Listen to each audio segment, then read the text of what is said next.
停！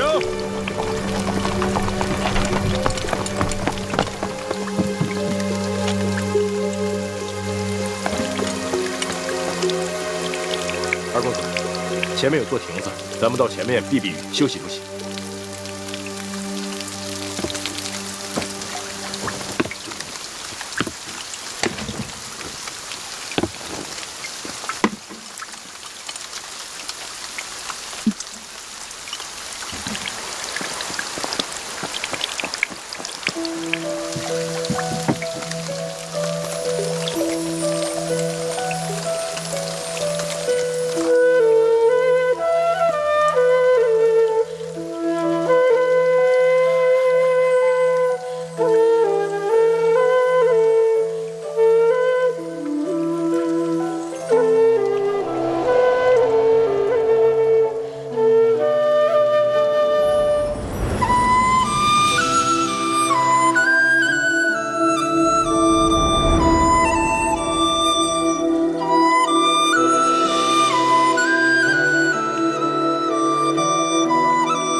没想到吴三桂这个大汉奸的儿子，居然长得一表人才。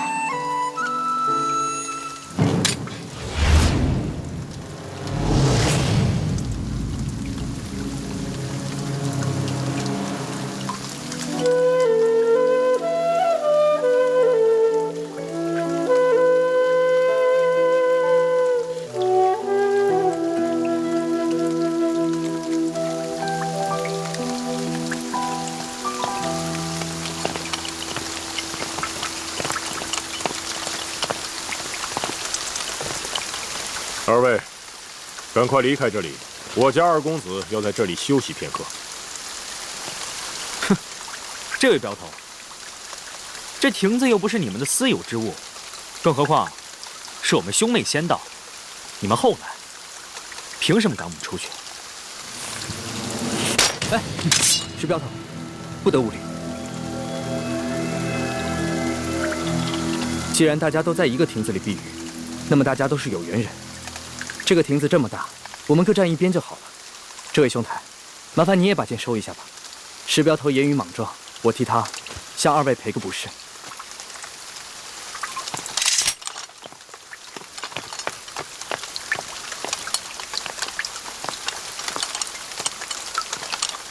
二公子，请。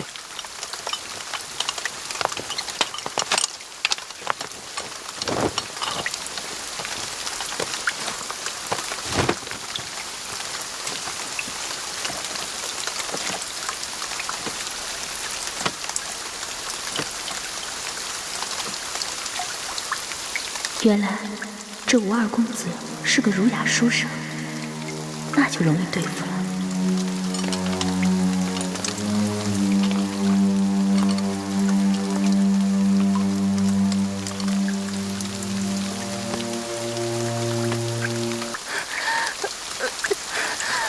不行了，不行了！小心，慢点啊，慢点，慢点啊！哎呀！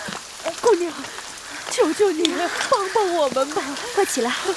我儿媳妇回娘家探亲，路上不小心动了胎气，现在天上又下着雨，前面5里地就是接生婆王婆婆家，你能不能把马车借我用用？那马车不是我的，是这位公子的。您帮帮忙吧！石镖头，要不然把马车给他们，让他们去找接生婆吧。不行，万一这女子要是在半路生产。 岂不是弄脏公子的车？石镖头，救人一命胜造7级浮屠，更何况区区一辆马车算什么？快去吧！不行，出门的时候老爷吩咐过我，要我务必保证您的安全。可是眼下这2位一看就知道是来路不明的江湖中人，我不能离开公子半步。石镖头，他们2人一看就是面善之人，况且和我也没有什么深仇大怨，你有什么可不放心的？ 这样，我陪你一起去。公子，万万不可！万一这娘子要是真在您的车上生产，您可就沾了血光之灾，惹来一世的晦气。哎呀，公子啊，我求求你了！你快起来！公子，求求你了！这位镖头，我和我妹妹都是猎户出身，我妹妹的脸，只是小时候不慎被熊瞎子给抓伤了，所以才不得已戴着面纱。可我们都是安分守己的平民百姓，不然这样吧，我同你一起送着婆媳去找接生婆，只留下我妹妹和你家公子在这庭中，这样你总该放心了吧？这个办法好。石镖头，事不宜迟，你们赶紧去吧。也好，二公子，你自己多加小心。好在押送镖车的伙计们随后就到。要是真出什么意外，记得及时发送求援信号。好了，赶紧去吧。哎呀，多谢公子，多谢公子的大恩大德。来，快起来。我老太婆无以为报，只有以后多为你烧香祈福了。来，这个您拿着，路上有。谢谢。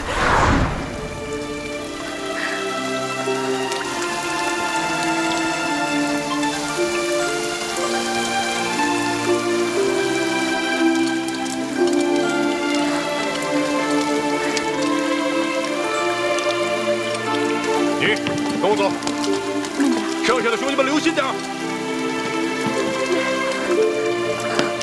慢点啊！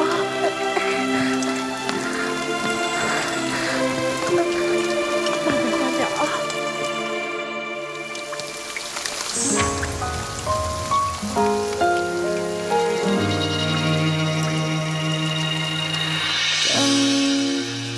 何时天会晴？雨后的世界比较安静。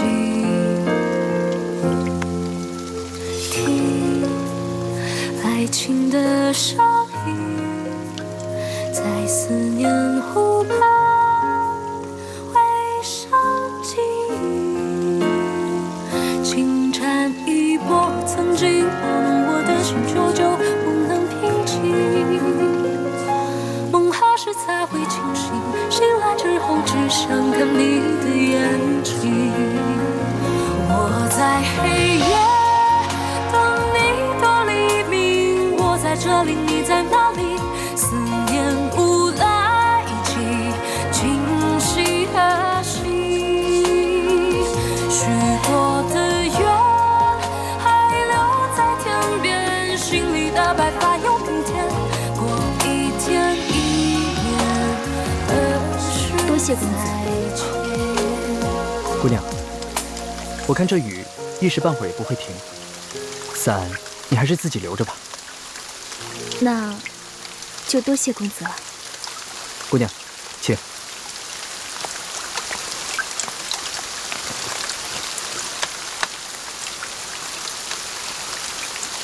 不知你们兄妹二人是要赶往何处？我们兄妹二人准备前往京城投亲，只是这一路上路途遥远，盗匪众多，不知能否平安到达。不瞒姑娘，我这一车货物啊，也是赶往京城。若你们兄妹二人不嫌弃的话，我们可以一路同行。那就多谢公子了。在下吴应奇，家住昆明，敢问姑娘芳名？我姓叶，双名倩影。叶倩影，这名字真好听。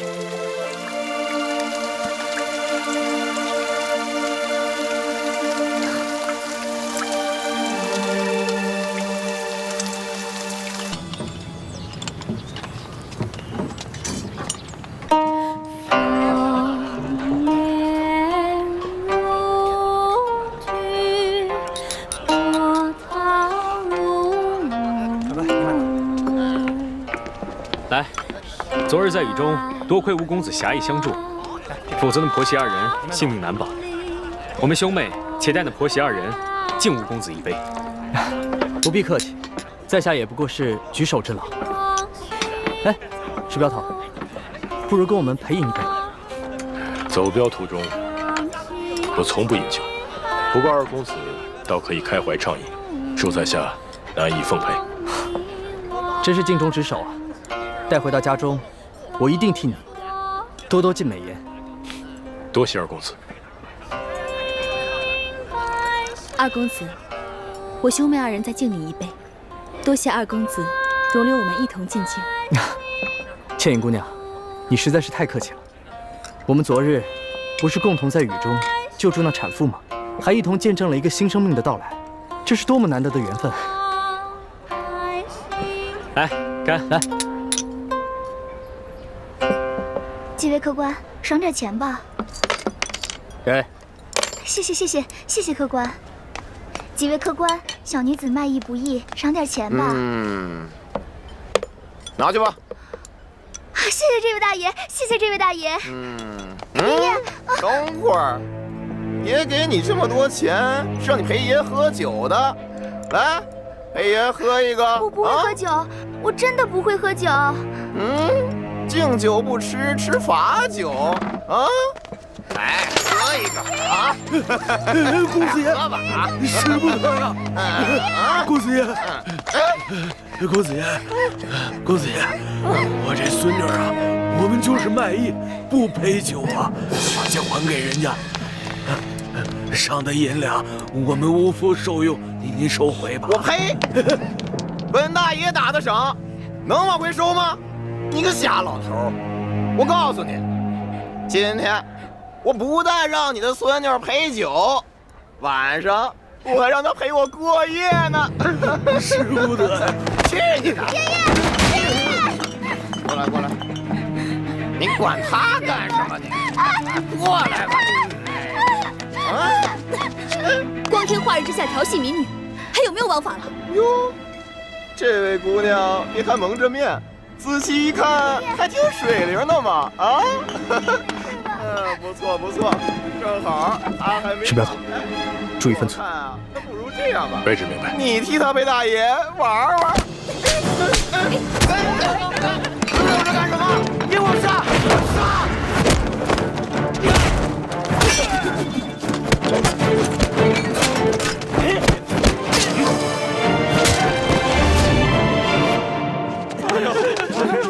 快走！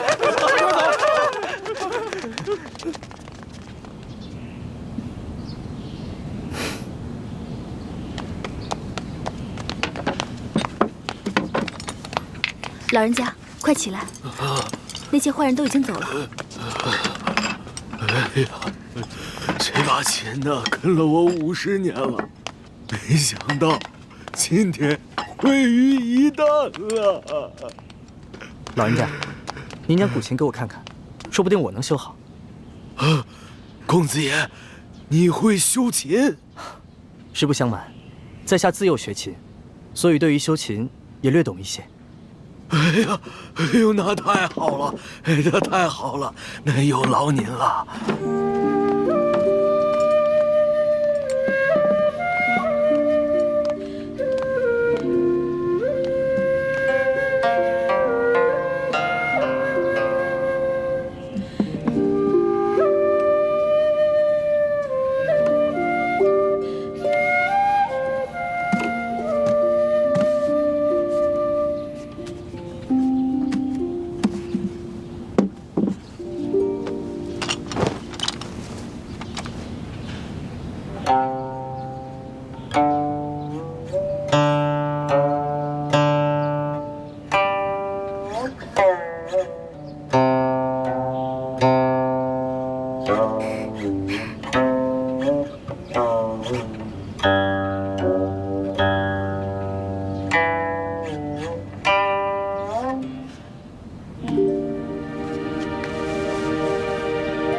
老人家，这琴已经修好了。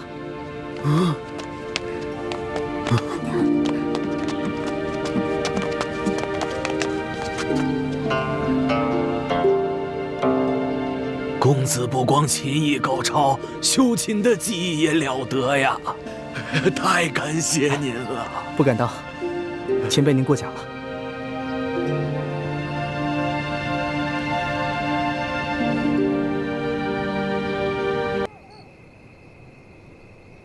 师姐，一会儿行动的时候，我去对付石青红和他的手下。吴应奇看起来好像不会武功，就交给你了。交给我？对，擒贼先擒王。只要我们制服了吴应奇，逼他交出永历帝的遗物，就一定能找到1号金钥匙了。然后呢？杀了他。为什么要杀了他？他虽然是吴三桂的儿子，却也是个心地善良的谦谦君子啊！吴英奇必须死，他死了，一号金钥匙也不见了，吴三桂和朝廷之间必定会相互猜疑。可是，如果我们真的这么做的话，会不会太不择手段了？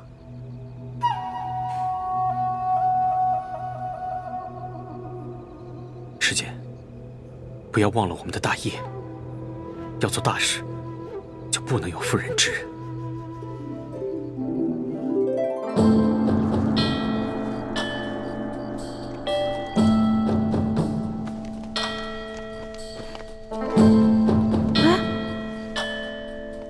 我的衣服和丝巾呢？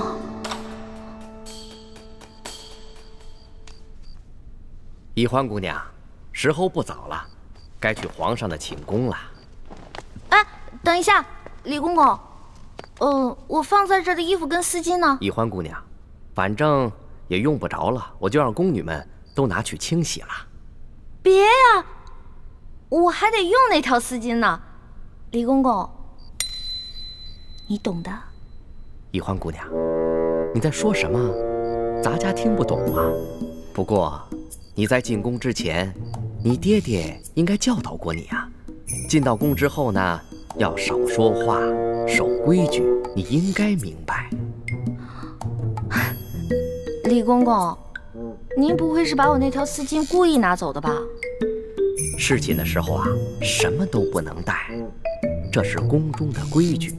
所有人呐都要遵守。完了完了，这下完了。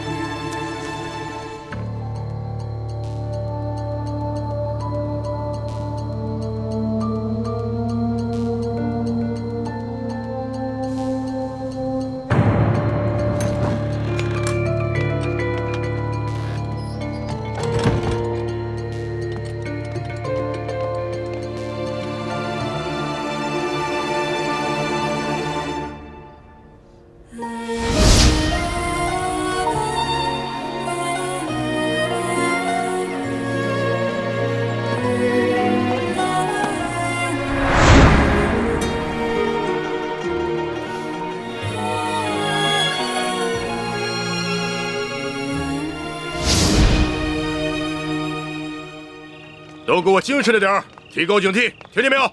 听见了。仔细着点儿。哎。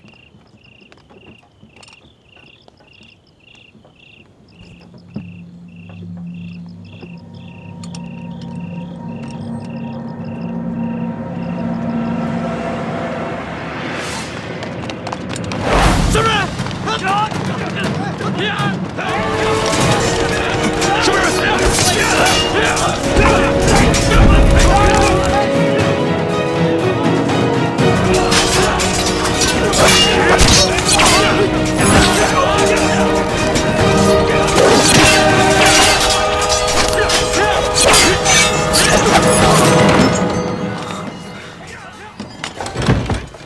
师姐，情况有变，除了我们，还有另外一帮人也在暗中行动。他们已经在后院里跟护镖的侍卫们打起来了。他们是什么人？不清楚，不过他们和我们的目的不同。他们好像只是要劫镖。吴英奇的车队里，除了永历帝的遗物，还有很多送给京城权贵的礼物和云南特产，都是很值钱的东西。他们就应该是普通的江湖劫匪。如果他们只是劫财，那咱们可以不管。可就怕他们不分青红皂白的把永历帝的遗物也劫走了。是啊，眼下的情况，只能我们先出手帮他们推敌。好，你先去那边，我在这边想办法弄醒吴应奇，让他说出永历帝的遗物在哪个车上。好。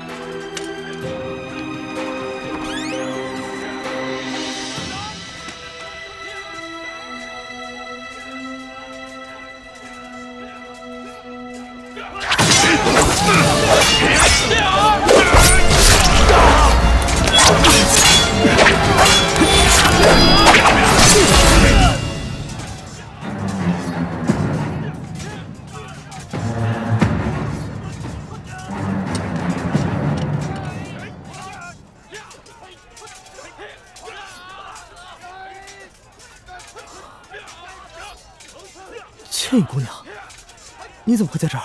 吴公子，有一帮盗贼正在劫镖，我哥哥已经去协助石镖头了。我看你在屋里什么东西都没有，担心你有什么意外，所以就赶过来看一下。劫匪人多势众，怕是不能保全所有的财物。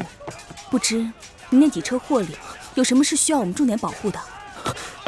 有一车货，万万不能有所闪失。我的头好痛。吴公子，那帮劫匪不仅劫财，还要放火烧了这客栈，我先扶你逃出去吧。好，来。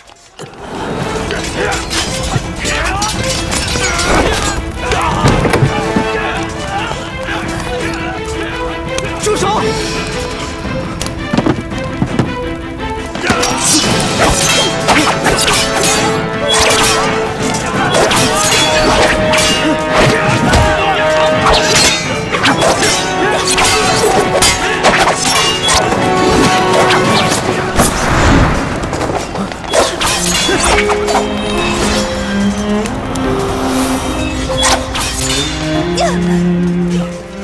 住手！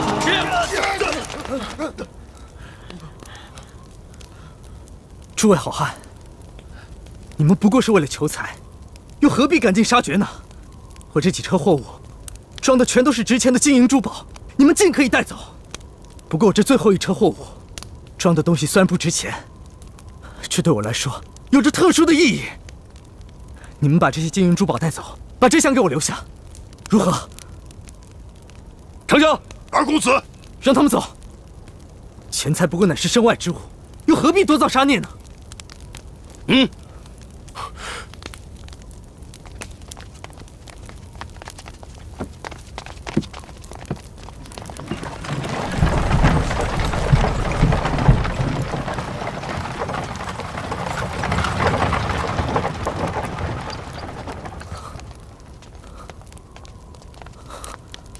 你没事吧？我没事。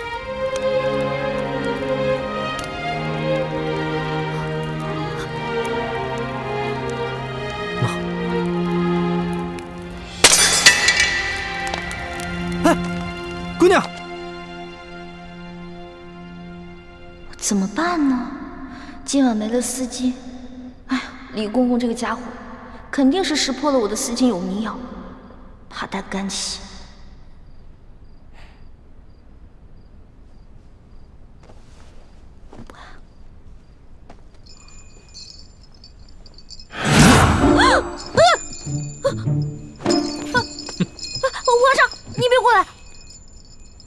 丫头，要是没前2个晚上你对朕的算计，那朕也就饶了你。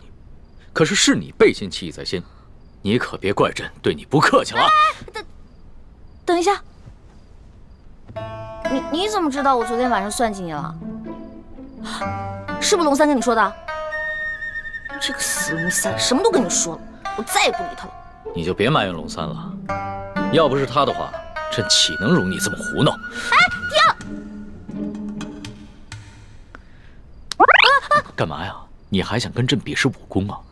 行啊，那朕就陪你比试比试。而且朕答应，绝对不叫外面的侍卫帮忙。等一下，皇上，您知道为什么臣女不愿意侍奉您吗？你跟朕说，易得无价宝，难得有情郎。难道你有心上人了？没错，我已经有心上人了，而且这个人皇上也认识，他是龙三。龙三？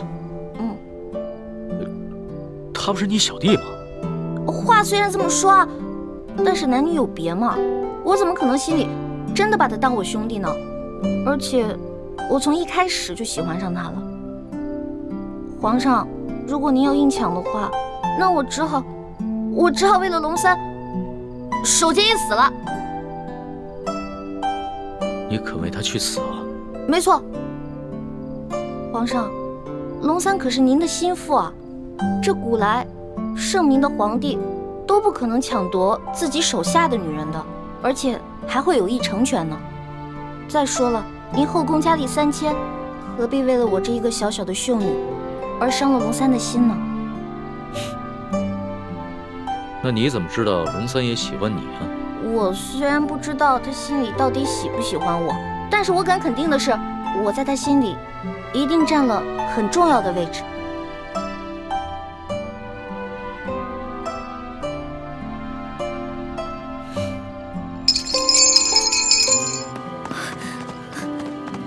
叶姑娘，叶姑娘，你等等！吴公子，你别追了，这3更半夜，荒山野岭的，实在是不安全。我不怕，我担心你。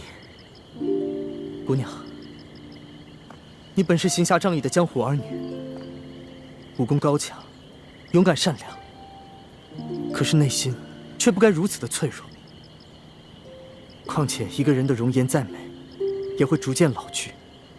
我们因求心之快慰，而不是因为皮相上的一点小瑕疵，就郁郁寡欢。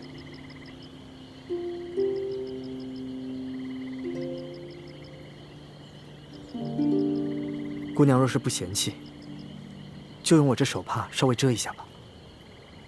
多谢公子。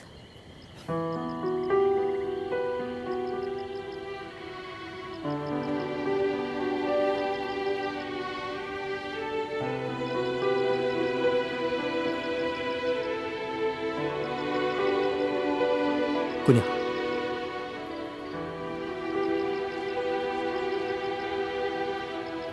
其实你只是一侧的脸颊有一点小小的伤疤，可是你的五官以及轮廓却是那么的精致，你根本不必在意的。多谢公子温言开解，只是你不明白，我最在意的并不是这脸上的伤痕，而是……我明白了，其实你真正的伤痕源自你的心里。姑娘，您如果相信我的话，不妨对我直言相告，我愿与你一同分担。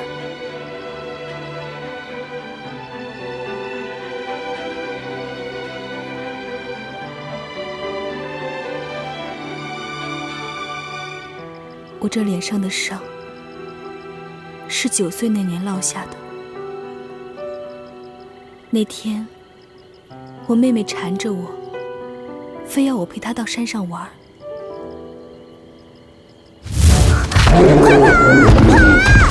快跑！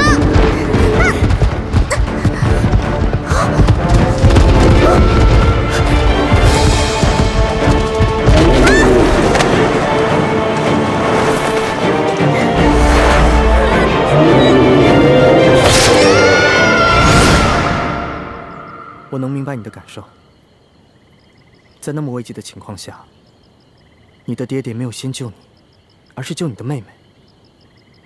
这说明在你爹爹心中爱你妹妹比较多，这不公平。最重要的是，这不是我的亲妹妹，而是我爹爹收养的。那我就更能理解你了。你一个9岁的小姑娘，在那么危急的情况下，都没有选择独自逃脱，而是回去救你的妹妹。这足见你的勇气，也足以见得你多么爱你的妹妹，哪怕她不是你爹娘亲生的。你所耿耿于怀的，不是你脸上的伤疤，而是你在那一刻才知道，原来在你爹爹心中，你妹妹的位置竟然比你这个亲生女儿还重要。这个打击实在是太大了。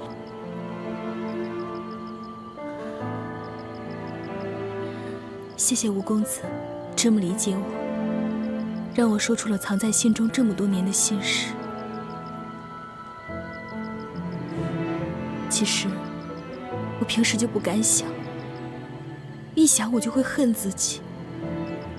你居然会嫉妒你妹妹，你不是应该为妹妹的平安而感到高兴吗？你为什么要如此的心胸狭隘？这不是心胸狭隘，而是人之常情。我相信，除了圣人，每一个人处在你的位置，都会感到难过，感到悲伤。我也一样。谢谢公子理解。听你这么一说，我心里好受多了。其实，我爹爹是一代名医，他有个秘方，能配出冰肌血肤膏，治好我脸上的疤痕。只可惜，那些药材太过于珍贵难得，所以才一直没有配出来。都需要哪些药材？你能不能告诉我？说不定我可以帮到你。公子能找到那些珍稀的药材？实不相瞒，我乃是平西王府的二公子。哎，我们平西王府的药库啊，比之皇宫里的药库也相差无几。原来，公子是平西王府的小王爷啊！公子身份显贵，我只是跟着兄长浪迹江湖的贱民，和公子地位悬殊，还妄想和您做朋友，实在是高攀了。你这是什么话呀？你难道忘了，我们昨日在雨中一起营救产妇，而今晚又一起抵御劫匪，共历生死，这是何等的情谊啊！你如果再提什么身份贵贱，那岂不是俗气了吗？想不到，小王爷也是性情中人。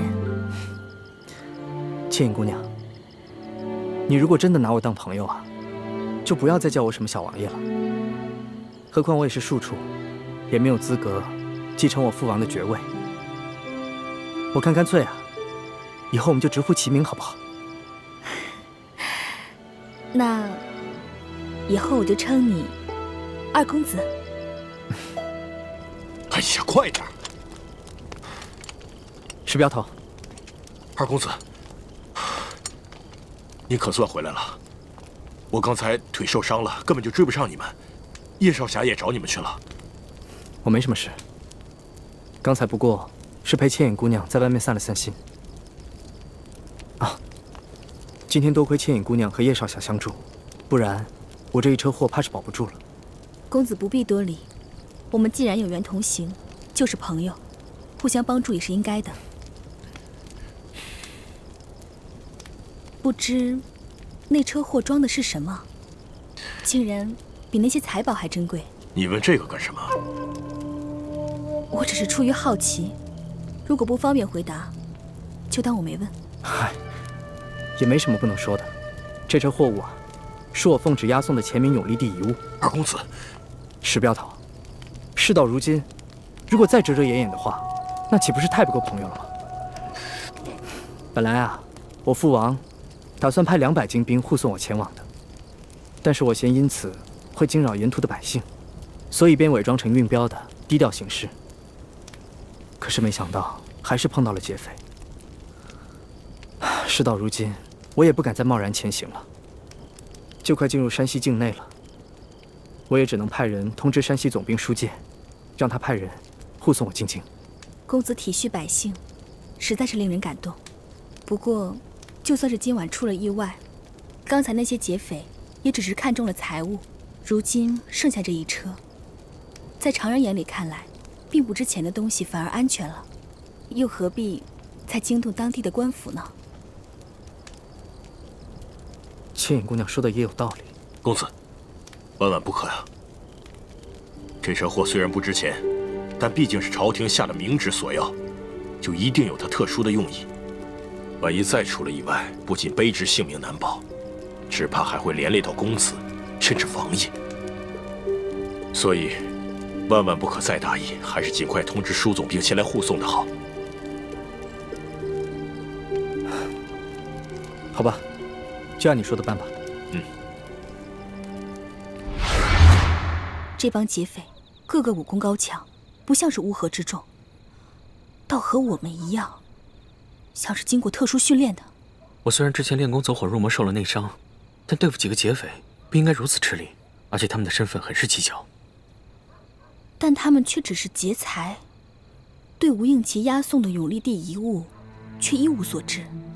石庆红已经连夜派人去通知山西总兵书记，恐怕过不了几日，就会有大批的人马前来护送。到时候，你我再想下手，恐怕就难了。那你的意思是？先下手为强，趁着天色还没亮，石青红又受了伤，杀了吴应期，拿到金钥匙，这样就可以挑起朝廷和吴三桂的内斗。这叶师弟，你这内伤还没好，而我也不想滥杀无辜。哎，不如我们换一个办法。那你有什么好办法？这吴应期是个文弱书生，毫无江湖经验。今夜我们帮他击退劫匪，他已把你我当成朋友。我想进去接近他，从他口中套出金钥匙的消息，悄无声息地把金钥匙拿走。这样也好。只要我们拿到了1号金钥匙，朝廷一定会以为吴三桂故意隐匿不交。如果朝廷能把吴应期留在京城，甚至再杀了他，那比我们暗杀他的效果要好上很多。不过，吴应期虽然看起来是个文弱书生，恐怕很难对付。你有把握套出他的话吗？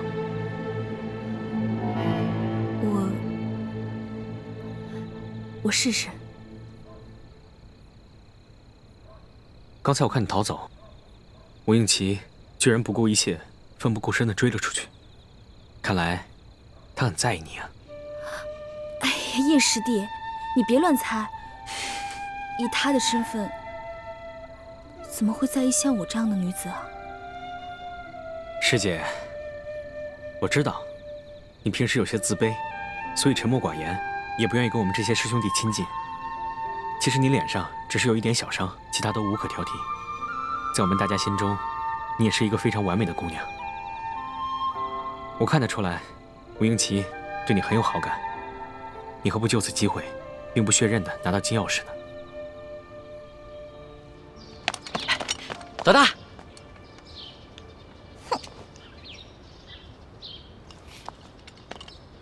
老大，老大，你干嘛不理我呀？为什么要理你啊？我们明明说好了，不许把我们之间的秘密告诉那个色狼小皇帝，你为什么要告诉他呀？老大，我冤枉啊！我这也是为了你好。你以为你前天晚上用丝巾迷晕皇上，皇上他没有起疑心吗？你昨晚上要是故技重施的话，皇上发现了，你这小命就难保了。所以啊，我才去找李公公，让他把你的丝巾给收了去，还在皇上面前替你百般求情。没想到你反过来还怨我，狗咬吕洞宾，不识好人心。你说的真的假的呀？那当然是真的，我们俩是拜把子兄弟，我会骗你吗？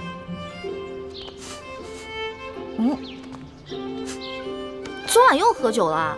没有，嗨，我哪能天天不务正业的喝酒赌博呀？我是啊，昨天晚上一个人在房里边高兴，自己喝酒呢。呀，发生什么喜事了？说来听听。昨晚你回了储秀宫以后，皇上把我给召了过去，把你跟他说的话都跟我说了。我从一开始就喜欢上他了。皇上，如果您要硬抢的话，那我只好为了龙三守节一死了。所以，老大，你跟皇上说的都是真的，对吧？我是怕皇上假戏真做，所以我才骗了他。龙小弟，你千万别误会啊！你只是骗皇上？是啊，你想，如果我不把你拿出来当挡箭牌，那皇上肯定会吃了我呀。那你对我？我对你，我们当然是好兄弟了。你是我小弟，我是你老大嘛。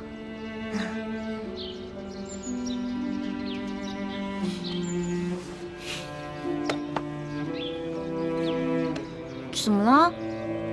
你生气了？不是生气，也许你就是情窦未开，说了你也不懂，或者是你根本就是在装傻，所以不论我怎么说，你都会装着不懂。我们两个不是一直挺好的吗？我们俩是兄弟，这样相处不是也一直挺好的吗？那是以前，那是我还以为你是个男人的时候。可你现在呢，就是一个明艳动人、活泼可爱的女子，我怎么把你当成同性兄弟看待啊？龙小弟，我忘了告诉你了，我其实从小就许配给人家了。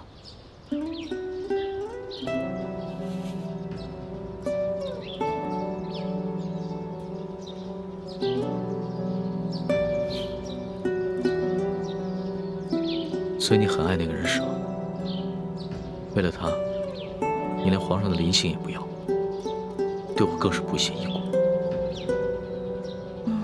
也不是啦，我们两个从小就定下来的亲事，我跟他从小青梅竹马，他呢对我特别好，我也挺喜欢他的。但是我不知道我对他的喜欢，是不是你们说的那种男女之情？我看得出来，你现在说的是真的。那是不是不论如何，不管你待他的情感怎么样，你最终都会嫁给他？我的未婚夫曾经很富有，很有权势，但是后来他们家衰落了，他一心想着要成家立业，先成家再成亲，所以我得一直等着他，我不能嫁给别人。好吧，我明白了。但是皇上信以为真，他跟我说了，为了照顾我的感受，从今天晚上开始，不会再找你侍寝了。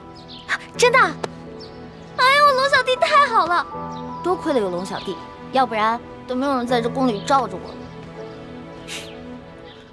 所以在你心里，对我这个龙小弟的印象，至少比皇上好了很多，是吗？那当然了，咱们两个属于一见如故。这要是皇上跟我拜把子呀，我才不跟他拜呢。皇上怎么可能跟你拜把子？皇上他是一国之君，不可能跟你拜把子的，更不会有福同享，有难同当。也是，其实皇上挺可怜的。你说皇上可怜？对啊，我还是第一次听见有人这么说。他是皇上，一国之君，可是呢，没有人会把他当成真心的朋友的，也没有一个女孩会真心的喜欢他。但是你不一样啊，你虽然不是皇上，可是你身边一定会有很多真心的朋友，也会有很多女孩真心喜欢你的。也许是吧。千叶姑娘，要不还是我和你哥哥骑马，你坐我的马车吧。哦，吴公子，还是我骑马，你坐车吧。这是什么话呀？哪有让女孩辛苦骑马，而我坐马车的道理呢？妹妹，吴公子的一番好意，你就不要推辞了。请，来，我扶你。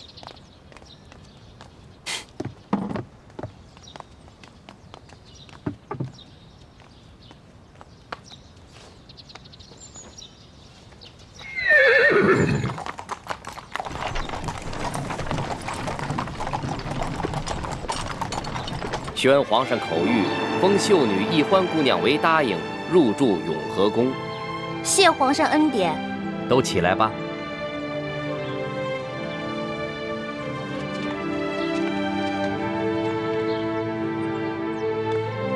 哟，易欢，你这一连侍寝3日，我们还以为皇上多宠爱你呢，没想到就封了个品阶最小的答应。答应就答应吧，反正对我来说都一样。易欢姑娘，您也不必失意。皇上自亲政以来，还从未一连3日召同一人侍寝，这足见皇上对易欢姑娘还是与众不同。虽然只是暂时封了个答应，想必是易欢姑娘有什么地方惹皇上不高兴了。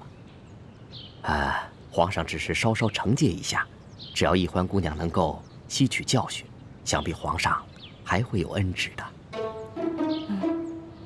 谁要讨好那个色狼皇帝了？我才不在乎什么品阶呢。永和宫是雪姐姐的住处，小皇帝阴差阳错地把我安排在了永和宫，比让我当皇后独居中宫都好。易欢姑娘，永和宫的住处已经收拾妥当了，随奴才前去吧。有劳李公公。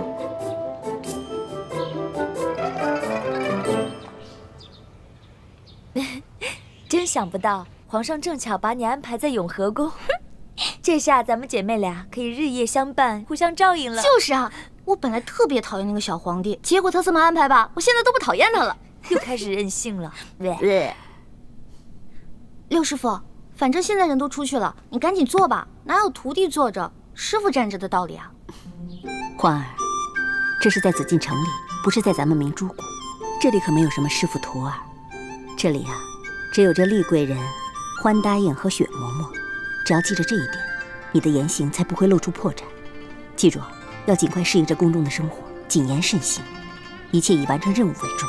徒儿记住了。看你还在自称是徒儿，这要是被宫外人看见，宫里人知道了，你会惹出大麻烦的。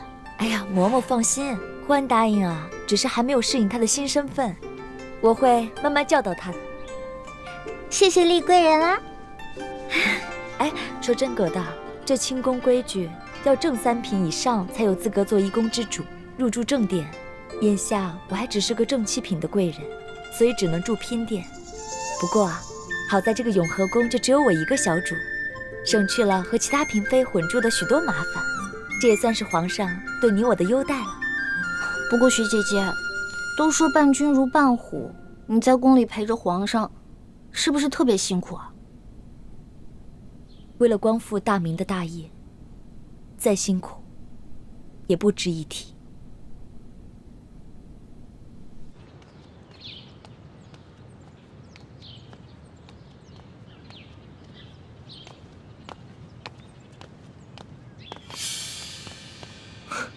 李公公，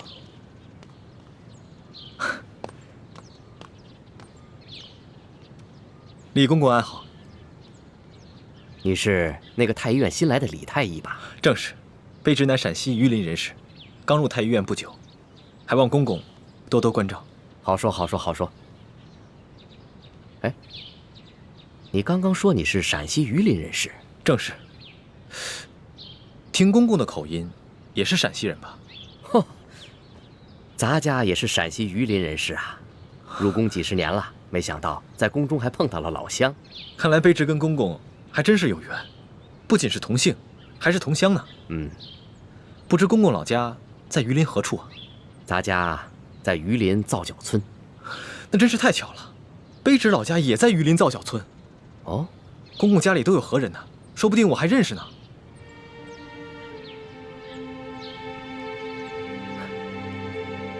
不可能，不可能，不可能，不可能！咱家进宫已经30多年了，那个时候家乡闹兵祸，我的家人都被张献忠的部下给杀死了。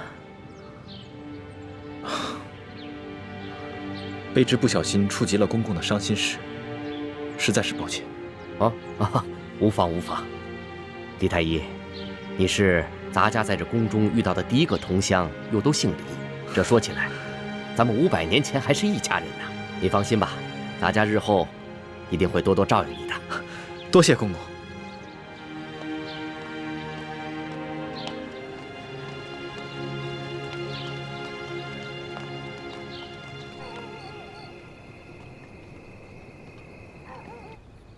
一个人的容颜再美，也会逐渐老去。我们应求心之快慰，而不是因为皮相上的一点小瑕疵就郁郁寡欢。姑娘，其实你只是一侧的脸颊有一点小小的伤疤，可是你的五官以及轮廓却是那么的精致。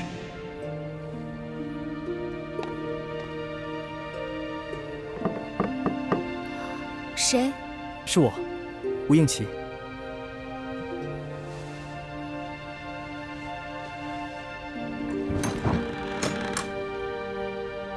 倩影姑娘，这么晚了，没打扰你休息吧？哦，请进来坐。啊，我就不进去坐了，以免被好事之徒看到，有碍姑娘清誉。哎，对了，我看昨日你的行李被劫匪烧毁了，这是我为你准备的一些衣衫服饰，不知姑娘可否喜欢？多谢公子。那时候不早了，我就先告辞了。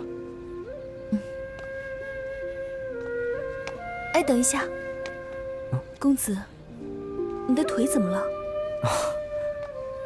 说来也惭愧，许久不骑马了，蹭破一点皮儿，不碍事的。啊，那明天你乘车，我骑马吧。那怎么行？姑娘的肌肤肯定比我的更娇嫩，哪有让姑娘骑马的道理啊？那明天我们一起乘车。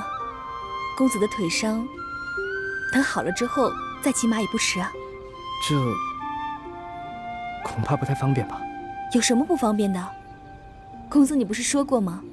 你我是朋友，如果再在乎那些身份贵贱，就未免太俗气了。那同理，只要我们心无邪念，又何必在乎男女之别和他人的口舌呢？姑娘倒真是洒脱，倒是我太拘泥于礼法了。那就先这样，我告辞了。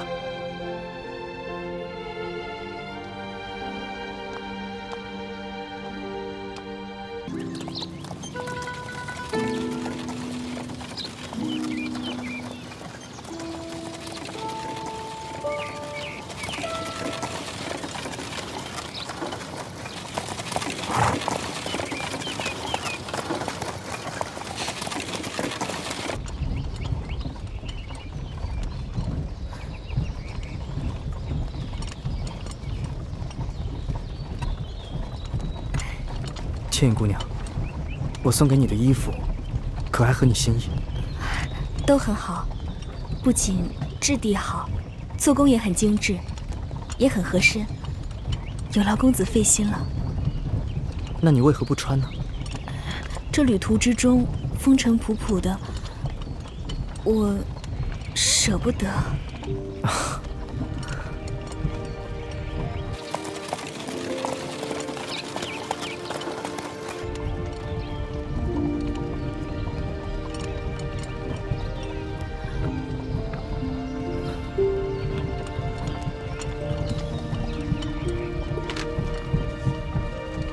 倩影姑娘，擦擦汗吧。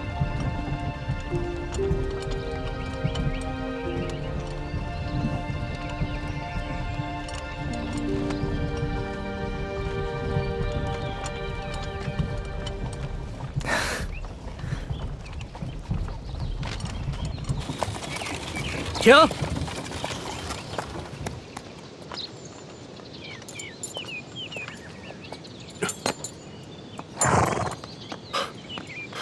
二公子，什么吩咐？找一个幽静之地，让我们避避暑。等热浪过去之后，我们再走。卑职遵命。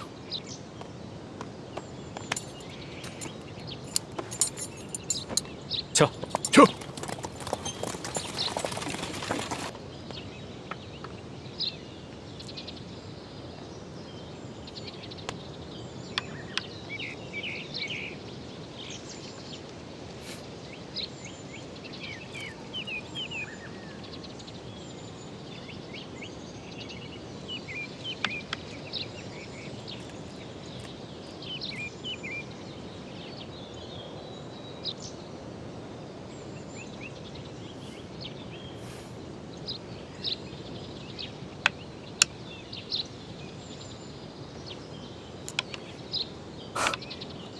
我快输了。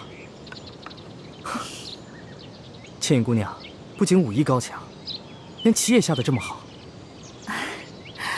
我虽出身寒门，可在乡邻里有很多隐居的奇人异士，他们都很热心，经常会教我们。所以，无论是琴棋书画，还是武功技艺，我们都略会一些。原来如此。在这改朝换代之际，总有一些不肯食新君俸禄的前朝高人，宁可隐居山林，传道授业。这样既可以独善其身，又兼济天下，真是令人佩服。吴三桂虽然现在权倾天下，但谁不在背后骂他是卖主求荣的大汉奸？可是从吴应奇的话里，似乎能听得出来，他对他父亲也有些不满啊。公子，你这话要是被令尊平西王听到了，怕是有些不妥吧？的确，若是在我父王面前，我确实不敢如此放肆。可是，在姑娘面前，我却可以放下一切，畅所欲言。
想不到姑娘也如此妙见音律。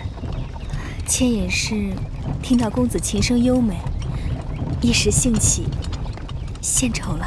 这首《凤求凰》，我不知弹了多少遍，可从未有过今天这般尽兴。姑娘配合的箫声恰到好处，这首合奏真是痛快，痛快。石将军，想不到二公子的琴弹得这么好。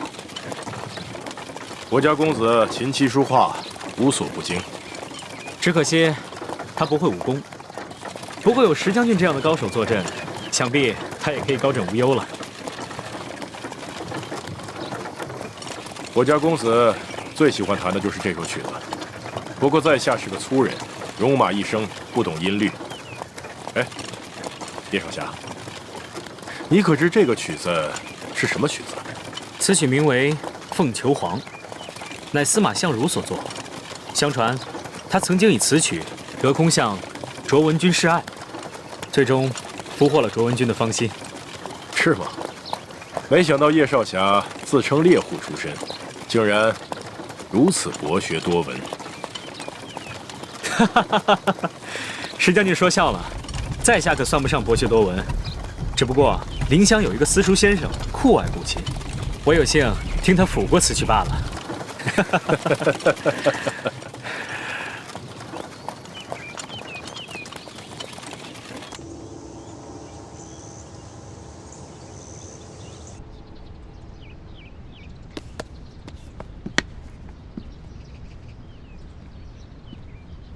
你们兄妹二人表现不错，这是这个月的大补丸。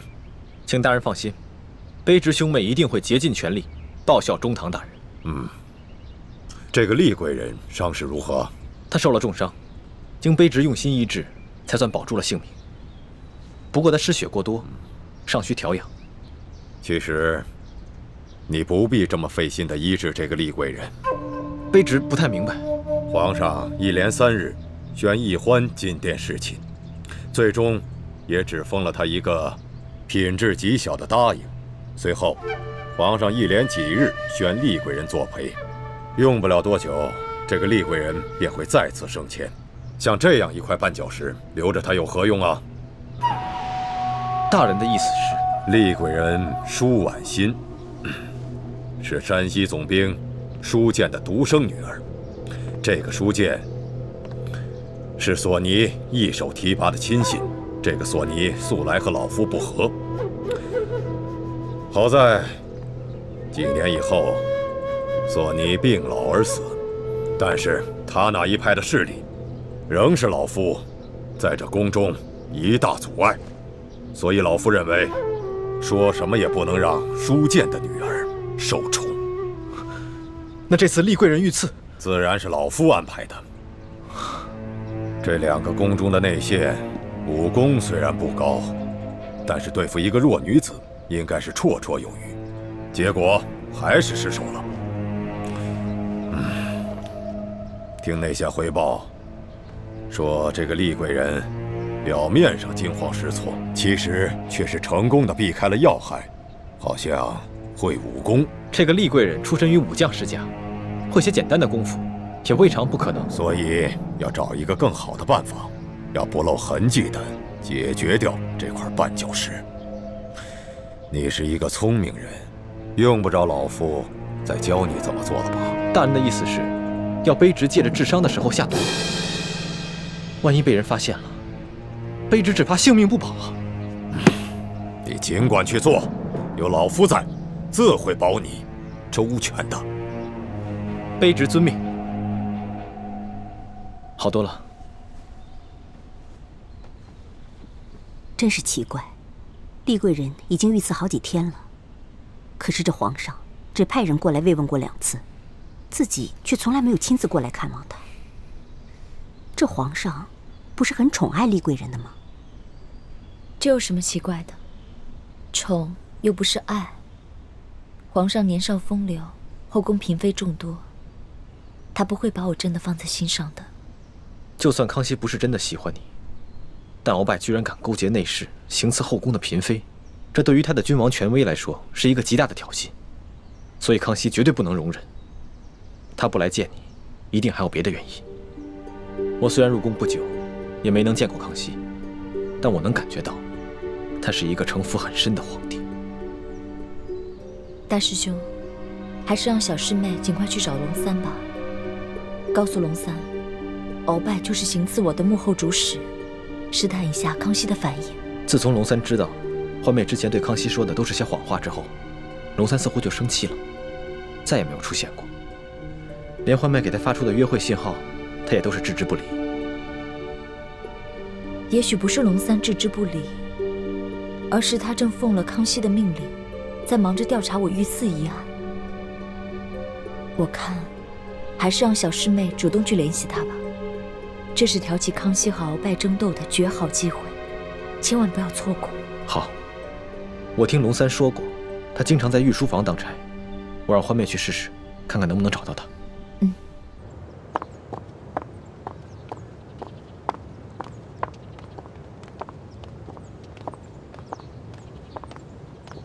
哎，站住！看你这身打扮，你应该是个答应啊？怎么这么不懂规矩，跑到这御书房来了？哎，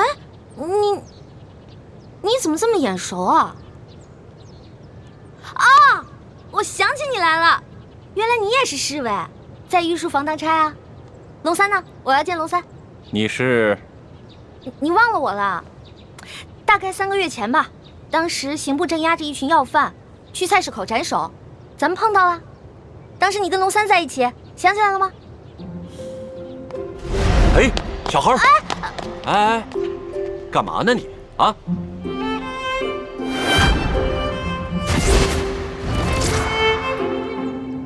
是你？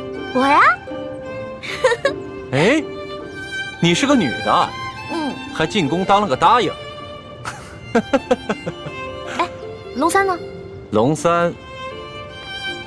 难道你不知道龙三他是？我知道啊，龙三他不是御前侍卫吗？在御书房当差。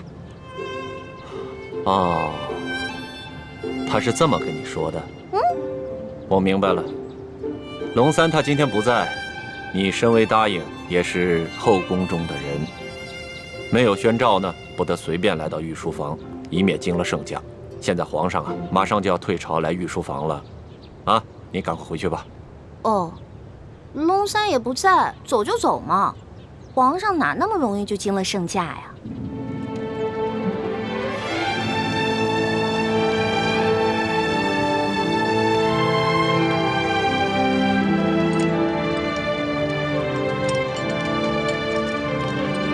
哎，皇上来了，快快快！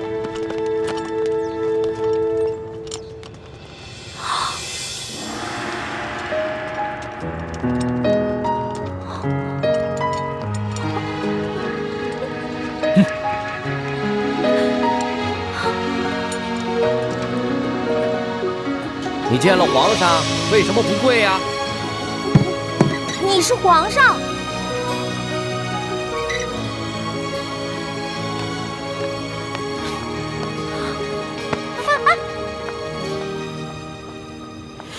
哎，李公公，这个小答应他可是……嘘，这皇家的事啊，别问，也别管。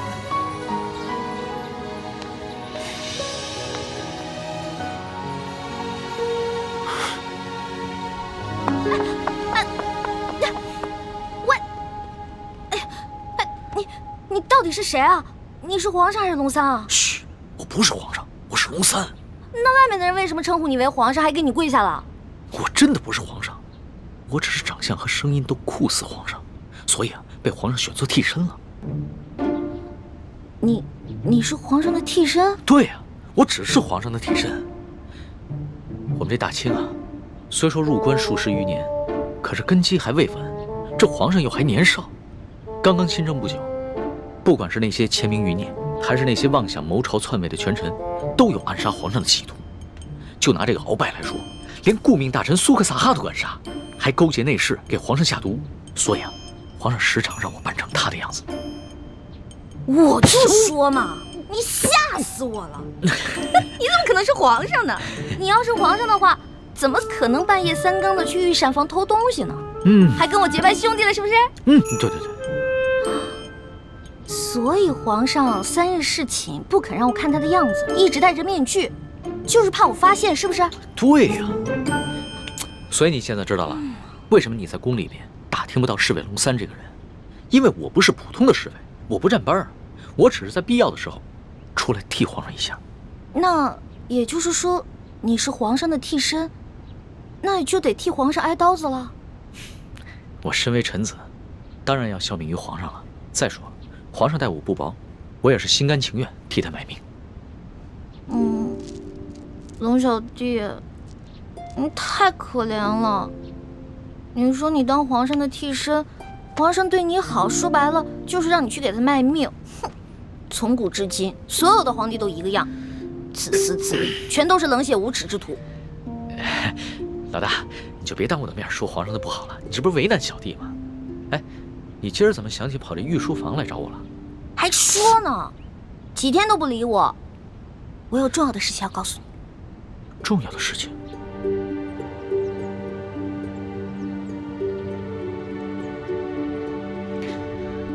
这皇上一听说丽妃遇刺，就怀疑过鳌拜，没想到真的是他。可不是嘛，这个鳌拜勾结内侍，行刺嫔妃，简直是胆大包天，把皇上都不放在眼里。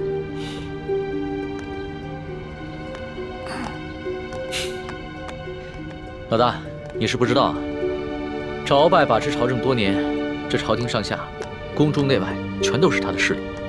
皇上暗中派人查探了几天，也没有抓住他半点把柄。那难道就这么算了？小不忍则乱大谋，眼下还不是跟鳌拜翻脸的时候，所以只能当作暂不知情了。这个鳌拜贼心不死，还逼着我哥哥要去刺杀丽贵人。你务必跟你哥哥说一下，千万不要听命于鳌拜。皇上已经在暗中想办法铲除鳌拜了，所以要拜托你哥哥多跟鳌拜周旋一段时间了。哎，放心吧，我哥哥啊肯定不会助纣为虐的。不过你说这个小皇帝他的计划可行吗？会不会很危险啊？老大，这皇上呀，可不是你想象当中的那个风流好色之徒。他呀虽然年少，但是有勇有谋，也算是一代明君吧。龙小弟啊，你就是天生当奴才的命啊！我说，都这个时候了，还替你那个皇上主子说话呢，他能有什么很高明的策划呀？按照我的想法，他呀就是不把你的命当命，关键时刻让你去给他当替死鬼，知道吗？老大，你就别当着我的面说皇上的不好了，你这不是为难我的吗？行，我就是因为把你当兄弟，所以我跟你说话才不避讳。既然你不想让我这样说的话，那以后就捡好听的假的话跟你说呗。好了，我这气量没那么小，岂会连一个小姑娘的口无遮拦都容不下？我知道，你之所以骂皇上，是因为担心我的安危，对吧？当然了，龙小弟，在这个世界上，除了我的亲人，你就是我最亲的人了。你听我的啊，你可千万别因为什么你的皇上、你的主子去卖命，关键时刻你得记得保护好你自己，千万别于衷，知道吗？好，你就放心吧，我可以悄悄地把皇上的计划告诉你。你把皇上的计划告诉我，这么重要的事儿，你不怕我卖了你啊？在这皇宫里边，除了皇上和太皇太后，你就是我最相信的人了。谁让你的心思最为单纯的？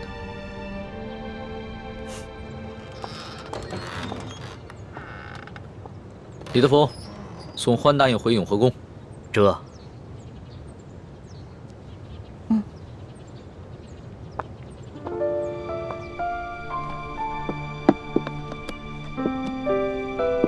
没想到，康熙如此谨慎，在宫里竟然备下了自己的替身。在我们入宫计划方案中，第一步是拿到铜匣，第二步就是刺杀康熙。我们一定要周密计划，务必要分清楚谁是替身，谁是真正的康熙，确保一击成功。这就需要小师妹多想想办法了，查清楚龙三的行踪，什么时候会去假扮康熙，又如何区分二人的差别？其实也没什么可难的，至少在临幸后宫嫔妃的康熙，不可能是替身。到时候拿到了铜匣，他再召你侍寝，我们就有机会了。六师傅，此计虽然可以暗杀成功，但忽略了倾城师妹的安危，恐非上策。有大师兄的担心，再危险也值得了。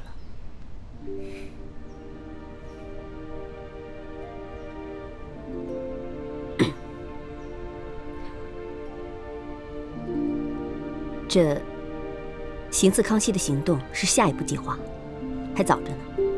我们还是现在想一想接下来的行动。康熙居然会派几个会摔跤的小子去擒拿鳌拜，这个计划比我们未来行刺的计划更加冒险。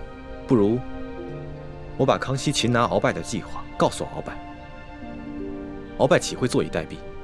到时候他们君臣内斗，无论谁赢谁输，我们都可以坐收渔利。什么？康熙在暗中训练几个小太监、小侍卫摔跤，想借着摔跤的游戏擒拿老夫。你这消息来源可靠吗？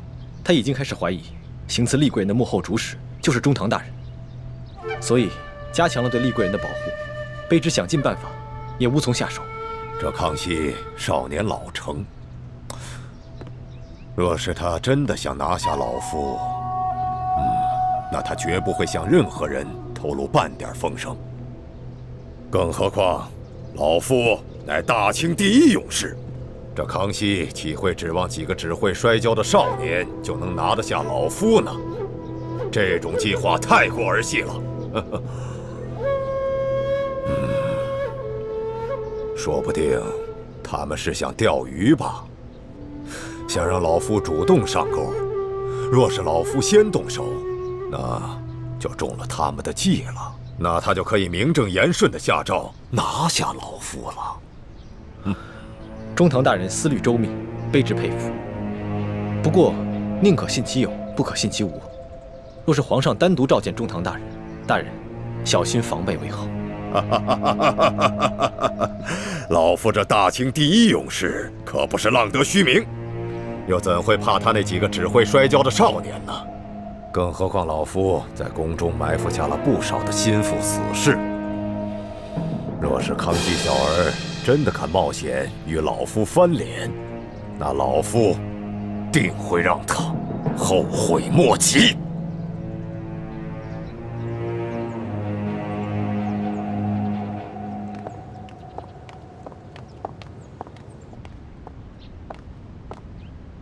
皇上，欢答应到了。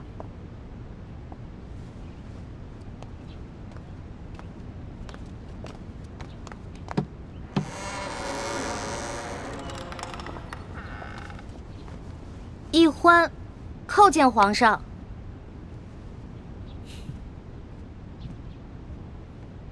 平身吧。谢皇上。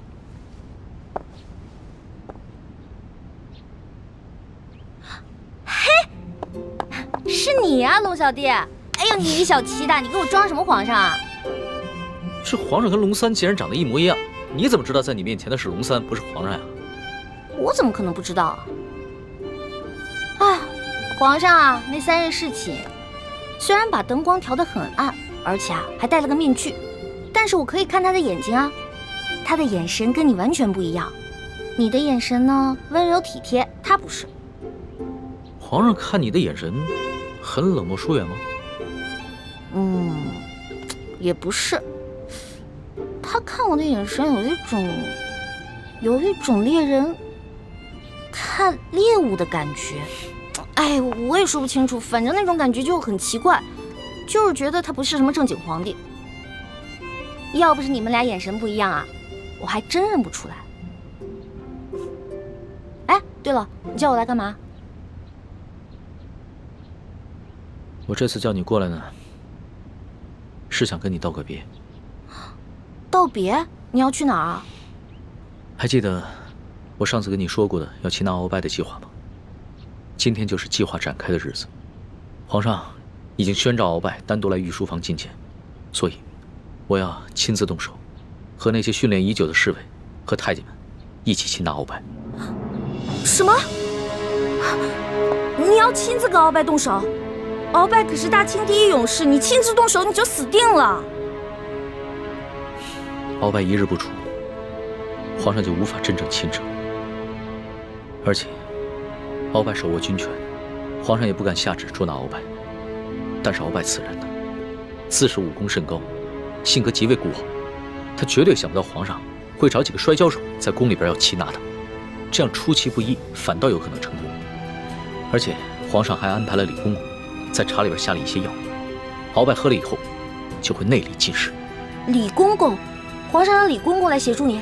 对啊，李公公从小就进宫了，侍奉过太祖皇帝和先皇，深得太皇太后的宠幸。可是那个李公公……怎么了？算了，没事了。龙小弟，你别那么傻，你别替皇上去卖命，你肯定会死的，你别去了，行不行？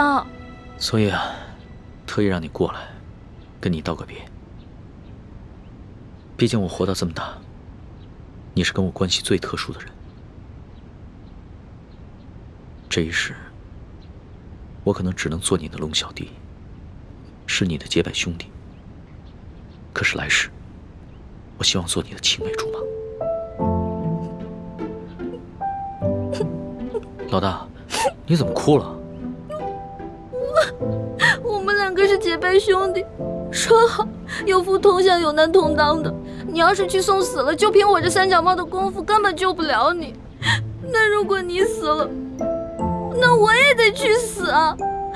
我还不想死呢，我还有很多美食没有吃呢，我还有很多心愿没有完成呢。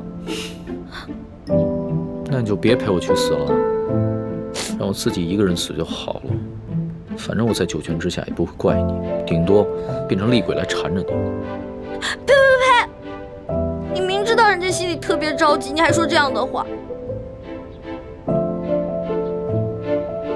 老大，好了，别哭了，啊！这个计划，它又不一定会失败，也许就成功了呢。道完别了，你先回永和宫等消息吧。龙小弟，只能这样了吗？没有什么更改的可能吗？只有过了这一关，皇上才是一条龙，要不然的话，他只是一条虫。那你等我一下。你要干嘛？哎，不许进来啊！我没让你进来，你不许进来。哎，不许进来。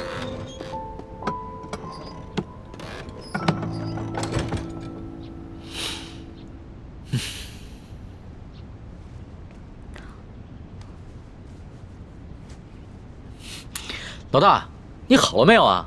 你再不出来，鳌拜可就来了。哦，我知道了，马上。老大，我进去了啊。老大，你好了没有？老大，你不会真是以为我要赴死了就要以身相许了吧？呸！你怎么变得跟那个小色皇帝一样了？真是近墨者黑。喏，给你的。这个是金蚕背心，鳌拜给我的，据说可以刀枪不入，水火不侵。反正我留着也没用，给你穿吧，你还能保护着你自己。好香啊，老大，这上面还有你的体香和体温呢。你干嘛用那种色眯眯的眼神看着我呀？你这样很猥琐，知道吗？你赶紧穿上吧，这之前我贴身穿的，反正我用不上。你穿上以后还可以护住你的要害呢。既然是你穿过的衣服，那我当然要穿了，要不然你替我穿。你这说的什么鬼话呀！我不想理你了。哎，老大，哎，老大，我是你老大，你是我小弟，所以你得听我的，知道吗？不能死。是，遵命。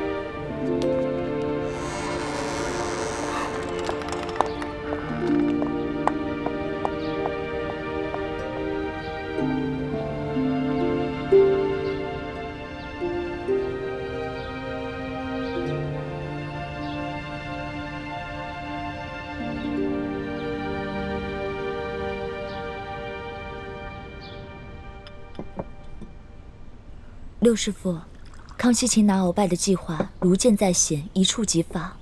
依您看，结果会如何？这很难说呀。康熙少年老成，而且又有太皇太后和一帮效忠爱新觉罗的老臣撑腰，而鳌拜又老谋深算，在朝廷中也树大根深，这两虎相争，谁赢谁输，还真的挺难预料的。不管是谁赢谁输，对于咱们整个联盟来说，都是有利无弊。咱们不妨坐山观虎斗。薛姐姐，一欢，怎么了？薛姐姐，六师傅，快点去救人！出什么事了？你要救谁啊？救龙三。龙三怎么了？今天康熙要在御书房擒拿鳌拜，但他自己不敢去，却让龙三扮成他的样子，带那些小侍卫、小太监去抓鳌拜。而且他还让李公公在鳌拜喝茶的水里放药。可是李公公是鳌拜的人啊，他肯定把这些计划都告诉鳌拜了。环妹，你犯糊涂了吧？就让康熙跟鳌拜去内斗好了，你急什么？如果真的是康熙的话，我不可能着急。可是去的是我的兄弟龙三啊，我们是拜过把子的兄弟，如果他死了，我怎么办啊？我们有福同享，有难同当的。你和那龙三结拜，本来就是闹着玩的，你还当真了？朱哥哥，你说什么呢？我们是认认真真的结拜，怎么是闹着玩？这龙三平时对我这么好，如果我见死不救的话，那太不像话了。可如果为了救一个龙三，我们几个都出手的话，这样太危险了，我们很容易暴露自己。环妹，你对龙三真的只是结拜之情吗？朱哥哥，现在都什么时候了，你还在胡思乱想？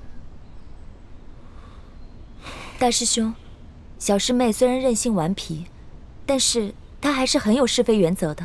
她对那个龙三一定只是结拜之情。还是薛姐姐了解我。没错，我不想欠人情，我更不想欠人一条命。玉欢，你可别忘了你现在的身份，你是大明郡主，是未来大明太子妃。那你现在的什么龙三结拜大哥的身份，跟这个身份比起来，根本就是不值一提。更何况龙三又不是为了你去死，他为的是他的皇帝主子。可是，好，那我们就不去帮助龙三。也就是说，如果龙三败了，康熙也就败了。康熙一旦败了，这个鳌拜就会发动政变，让他自己当皇上。鳌拜这个人生性残暴，如果他当了皇上了，比康熙更难对付。而且那个时候，薛姐姐你怎么办啊？可是我们换个法子，我们协助龙三，帮助了康熙，打败了鳌拜。到那个时候，我们就得到了康熙的绝对信任。到时候你们就有机会进宝库去找铜匣了。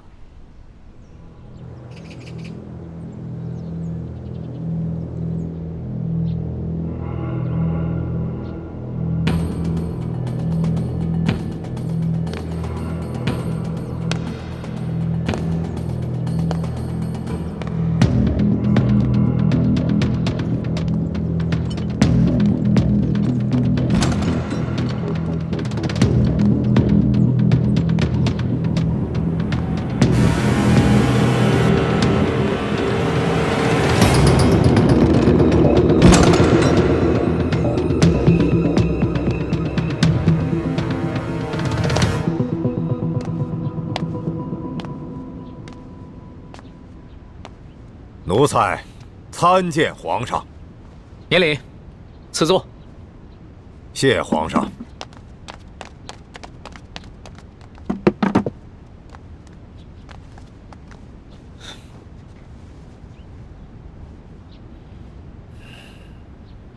此茶，这。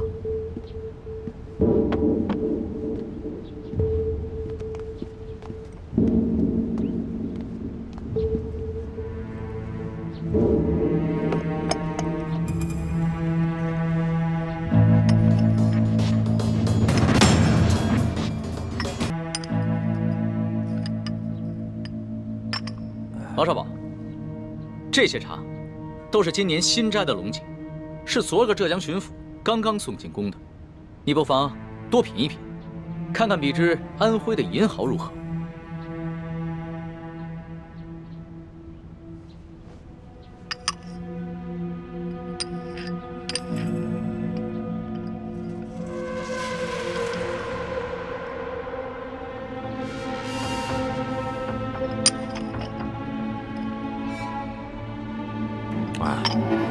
奴才是个粗人，什么茶到了嘴里都是一个味儿。皇上宣召奴才，有何事垂询啊？王少保，你不妨先看看这些奏折。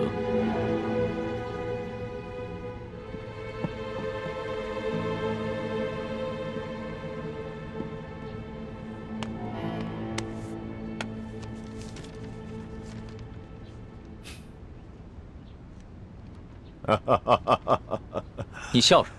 皇上，奴才笑这些要弹劾奴才的大臣们翻来覆去，陈词滥调，也没说换一个新的花样。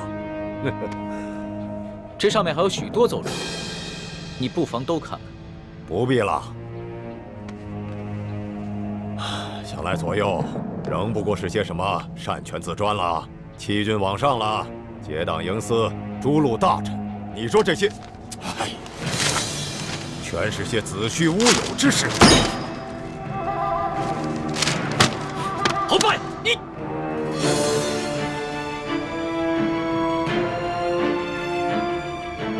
皇上，这数十位联名上书的大臣，分明就是在构陷奴才，这是在离间你我的君臣之义，这简直就是对皇上的大不敬。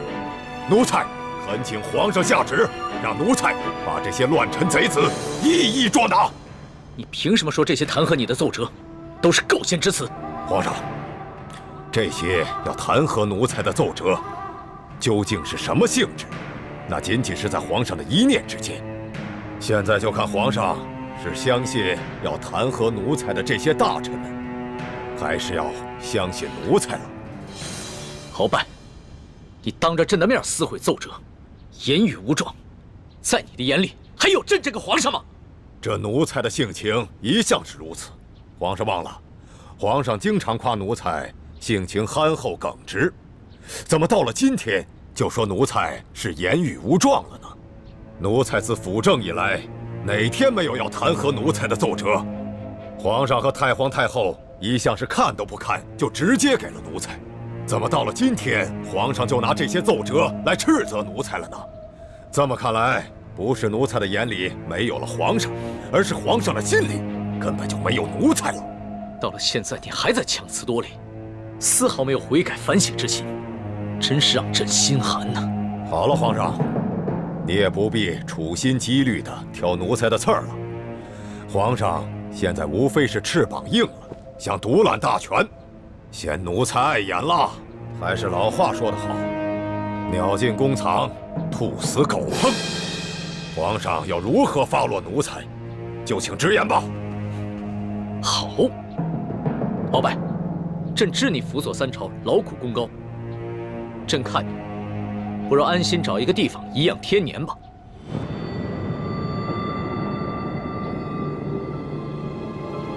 皇上真是体恤奴才啊，奴才真是感激涕零啊。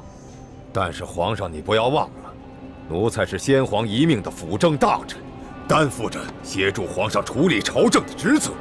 现在皇上身边奸臣环伺，奴才尚未清君侧，又如何敢颐养天年呢？鳌拜啊，鳌拜，想不到你还是如此执迷不悟，真是有负先皇深恩，枉费朕的一片苦心。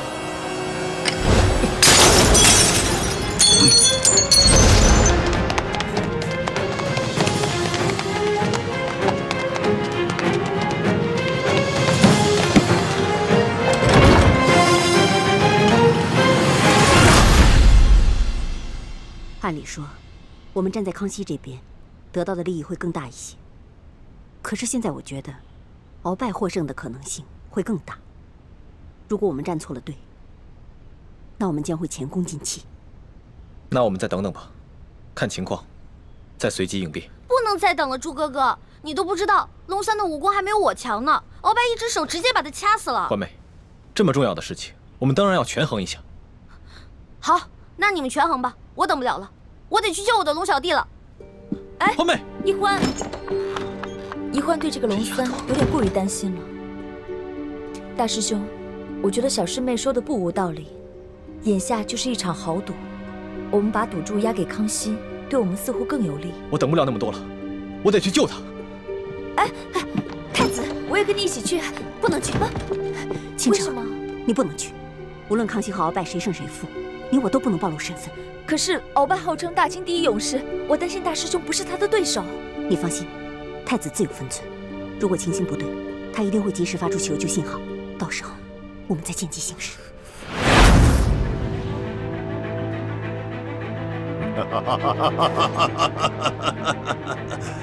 玄烨呀，玄烨，没想到你如此小瞧我鳌拜，像你这般狂妄无知，又怎守得住我大清的江山呢？好，那老夫就先送你去见先帝，再另立新君吧。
这些不羞未干的小儿，就想拿下老夫，天大的笑话！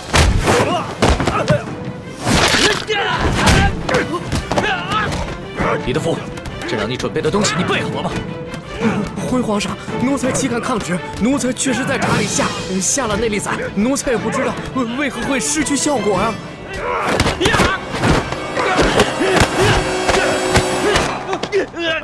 玄烨，老夫早就知道你要对老夫下手，还能不事先做些准备吗？告诉你，在来之前，老夫就预先服下了能解百毒的辟邪丹了。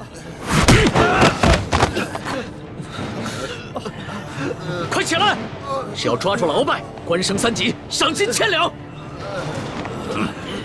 真是不见棺材不落泪。来吧，送死吧！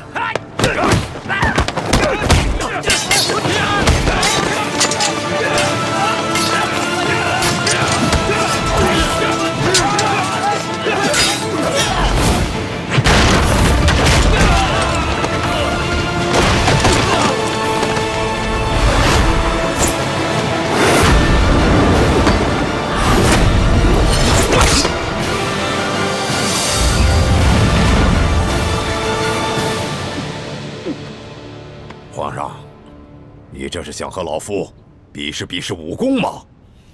我说你平时的聪明劲儿都哪儿去了？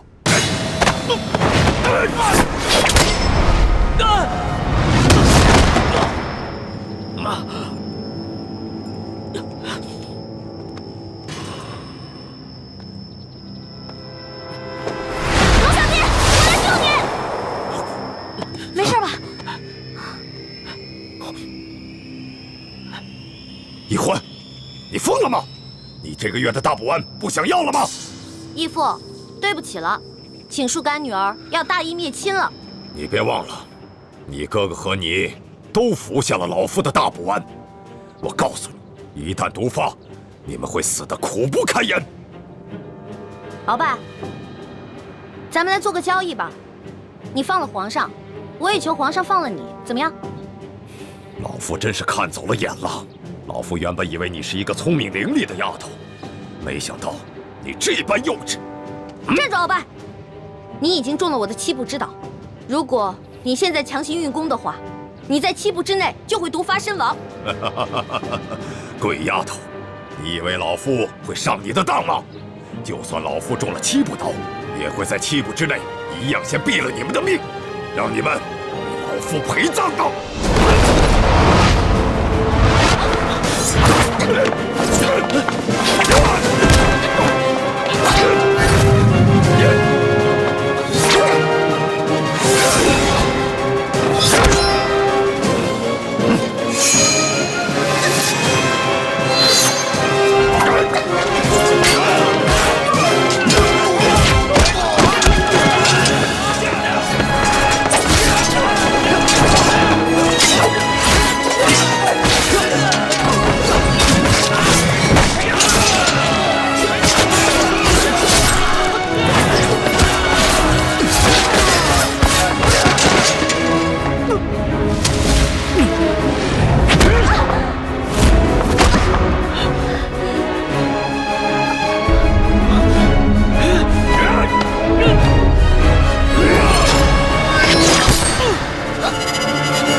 小弟，你没事吧？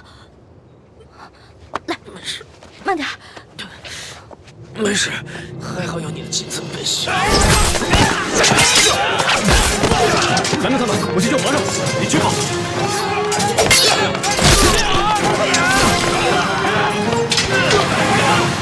小丫头，你把老夫的金蚕背心也给了皇上，看来你对皇上是动了真心了。只可惜，就算是皇上穿了金蚕背心，老夫也一样要他的命。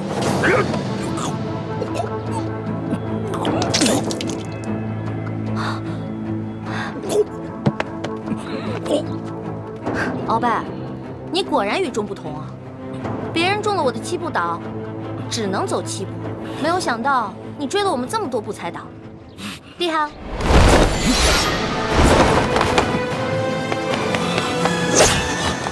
朱哥哥，简青，快杀了这个小皇帝！杀了他！杀了他！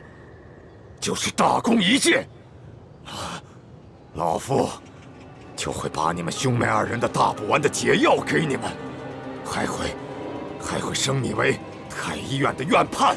快，杀了他！朱哥哥，好，你可别糊涂啊！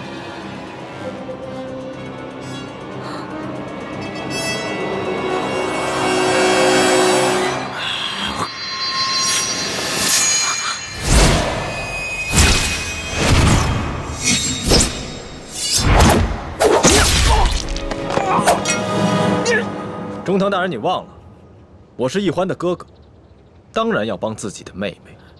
你们这大补丸的解药都不想要了吗？中堂大人，你又忘了，我是大夫，大补丸的解药我会解出来的。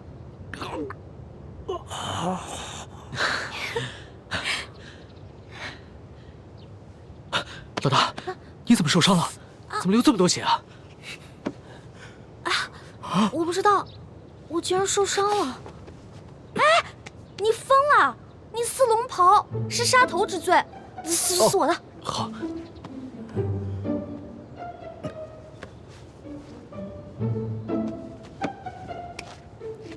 哎，等等，皇上，奴才这有手绢啊。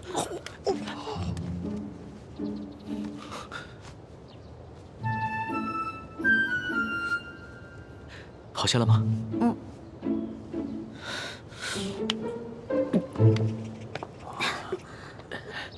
鳌拜，你别不服气，没想到你这个人不仅有勇无谋，还有眼无珠。站在你面前的根本就不是什么皇上，他是皇上的替身龙三。你说他是龙三？护驾，护驾！这边快！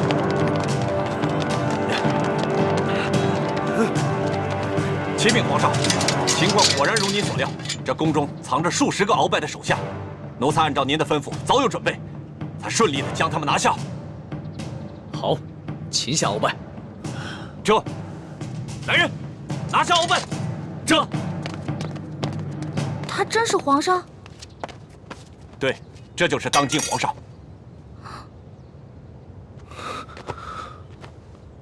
微臣参见皇上。丫头，你白长了一双大眼睛，中看不中用。你可知这玄烨在先皇的皇子中排行老3，龙三的名字是他平时出宫微服私访时的化名。你也不好好想想，他要不是真正的皇上，何来的这等的气象啊？你真的是皇上？3日侍寝的时候，为什么朕要戴着面具？朕跟你说话的时候也是破绽百出，可是你都没有发现。朕还从来没有见过像你这么单纯可爱的女孩。华妹，赶紧下跪！你这个骗子！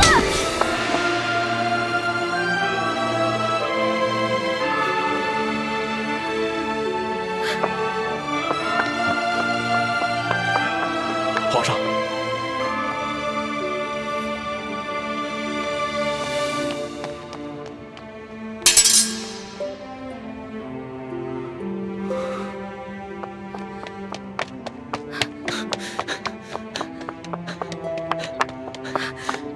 你给我站住！你给我放开！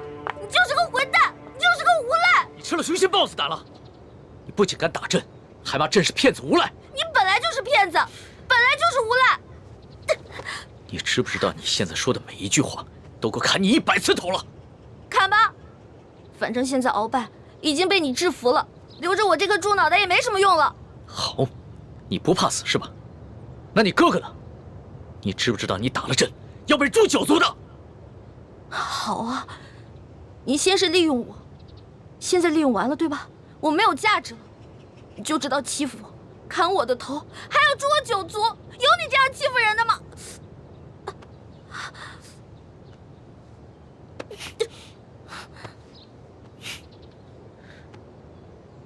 伤口这么深，你还乱动？你等一下，朕马上让你哥哥过来给你止血。现在都要砍我和哥哥的头了，还止血干什么？朕难道不该砍你的头吗？你知不知道从小到大，还从来没有人打过朕，就算朕的皇阿玛在世的时候，也从来没有动过朕的一根手指头。那还不是因为你骗我？你跟我说你不是皇上，你是龙三，我是你的老大。那小弟做错事了，老大教训一下怎么了？那要你这么说的话，还是朕的错了。没错，就是你的错，谁让你骗我了？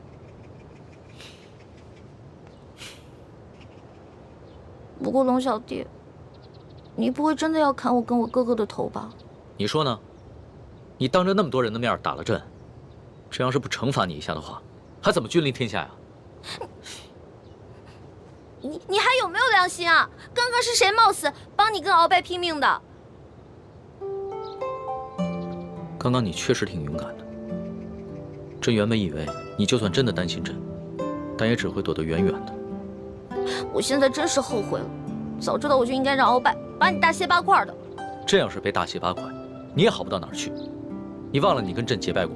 你还说我被你玩的团团转，你现在很得意很开心是不是？那你不也一样吗？啊，老骗我这个那个的，现在知道自己牛皮吹大了。我从小生在穷山村里面，我以为皇上都是那种威严的，哪成想是你这种泼皮无赖样啊！我怎么就泼皮无赖了？那你还一直女扮男装欺骗朕呢？啊？那反正你踢朕挨了一刀，又给了朕1巴掌，这事扯平了。不过，龙小，皇上，是不是以后我得跟他们一样，毕恭毕敬的叫你皇上了？那当然了，在外人面前，朕只能是皇上，你就不能胡闹。只不过，私底下，你如果还愿意叫朕龙小弟的话，朕会很开心的。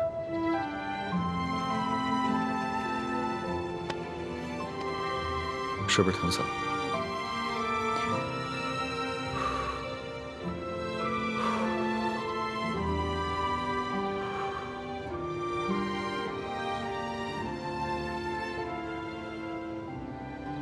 所董，奴才在。朕封你为国史院大学士。奴才谢主隆恩。还有你的那些属下，护驾有功，全部每人晋升1级，赏白银1000两。谢皇上，奴才遵旨。皇上万岁万岁万万岁！平身吧。这。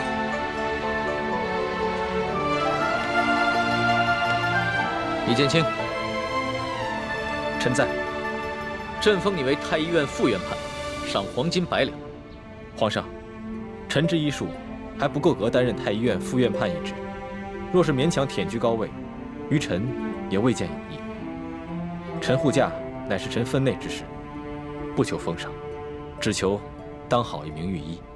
你年纪轻轻就能淡泊名利，很好。不过既然是你救了朕，那就是为朕立下了大功，朕也得赏罚分明啊。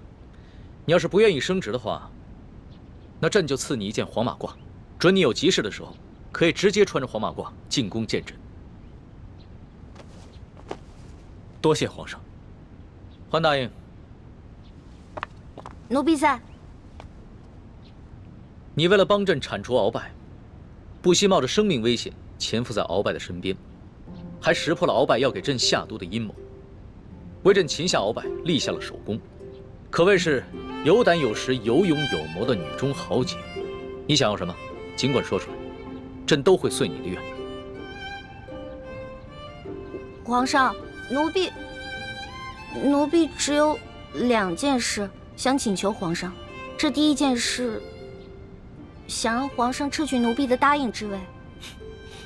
朕本来就要准备取消你答应的封位，封你为嫔，让你做一宫之主。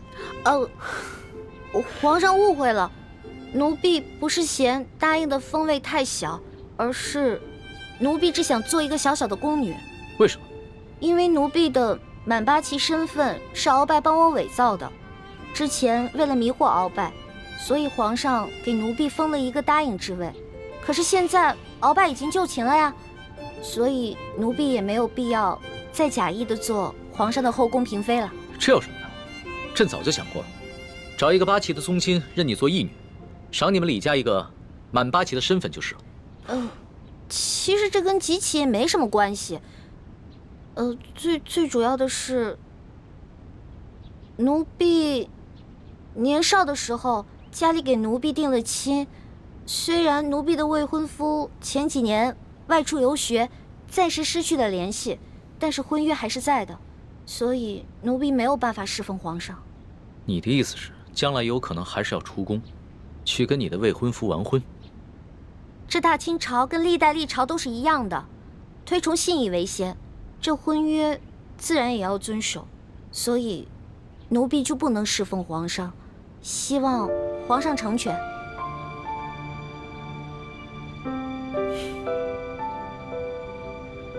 你既然不愿意做朕的嫔妃，那朕也就不强求你。你毕竟是立下了大功，朕也不会让你做一个普通的宫女。这样吧，朕就留你在御书房，做朕的笔墨侍书。等将来你的未婚夫有了消息，朕就让你出宫去和他完婚。奴婢谢皇上恩典。这个笔墨侍书，以前宫里是没这个职位的，而是朕特意为你而设。你既不是后宫嫔妃，也就不适合住在东西12宫中的任何一宫之中。这样，让人在后宫之中找一处幽静的住所，赐名永乐斋，暂时拨给你住吧。谢皇上恩典。那你的第2个要求呢？我第2个要求很简单，奴婢知道皇宫里有一个宝库，里面有好多奇珍异宝，奴婢想进去转一转。你还真是个小孩心性。好，朕准你了。准你去宝库逛一逛，顺便挑拣自己喜欢的宝贝，就当是朕给你的赏赐。